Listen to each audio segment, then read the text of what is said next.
Այս պատմության մեջ ստի և դավաճանության արմատներն այնքան խորն են գնացել, որ ճշմարտությունն ապացուցելը դարձել է գրեթե անհնարին առաքելություն։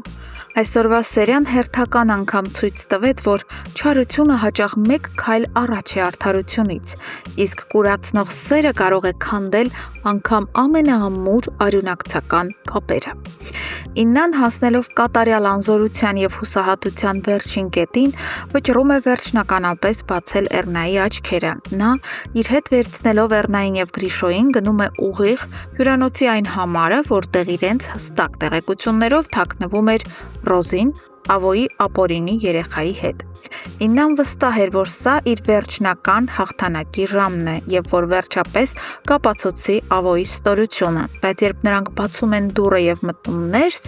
սենյակը կատարյալ դատարկ է։ Ավոյի մարդիկ ավելի ճարպիկ և արագաշարժ են գտնվել, նրանք արդեն հասցրել էին դաժանաբար առևանգել Ռոզիին ու անմեղ մանկանը։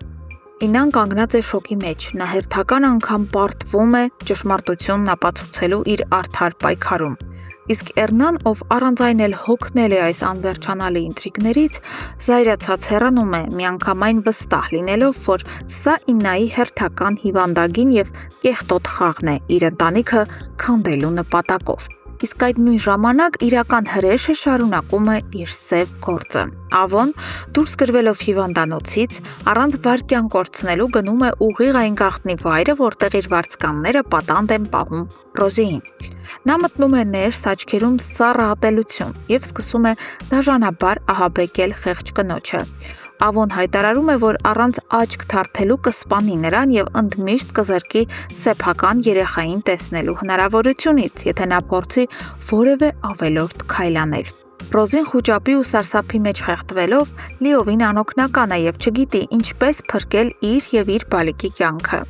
Մինչ Ավոն ահաբեկում է անպաշտպան մորը, բանտախցում գտնվող Հունանի մոտ է մտնում նրա փաստաբանը, բերելով ամենասպասված և ուրախալի լուրը։ Խորամանկ իրավաբանին հաջողվել է անհնարինը։ Նա այնպես է դասավորել փաստերը և ապացույցները, որ հենց այսօր Հունանին պետք է ազատ արձակեն։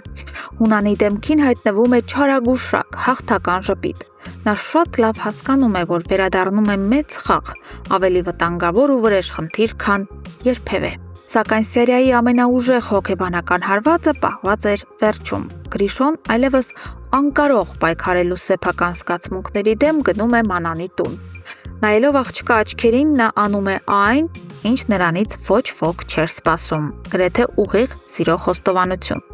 Նախկինում այսպես չէր։ Ես ինքս ինձնից անկախ, անընդհատ կարոտում եմ քեզ։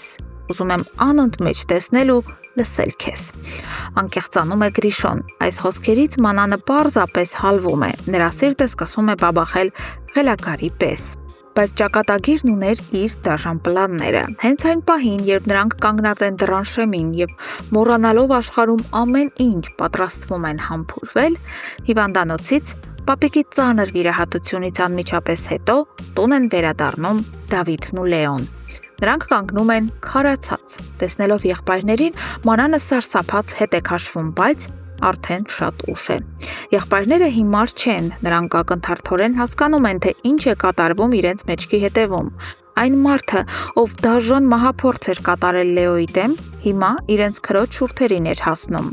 Դավիթի և Լեոյի ցասումն ու հիասթափությունն այնքան մեծ ու անկառավարելի է դառնում, որ նրանք առանց որևէ բացատրություն լսելու խայտառակ կերպով անխղճորեն դուրս են շպրտում Մանանին հայրական տանից։ Սիրելի հեռուստադիտողներ, ինչ եք կարծում, Հունանը բանտից դուրս գալուց հետո ինչ նոր դաժանություն կնախապատրաստի Ավոյի համար։ Եվ արդյոք անտուն մնացած Մանանը հիմա ստիպված կգնա Գրիշոյի մոտ։ Կընդունի նրան Գրիշոն։ Անպայման կիսվեք ձեր կարծիքներով մեկնաբանություններում։ Ինչ կանեիք դուք եղբայրների փոխարեն այս իրավիճակում։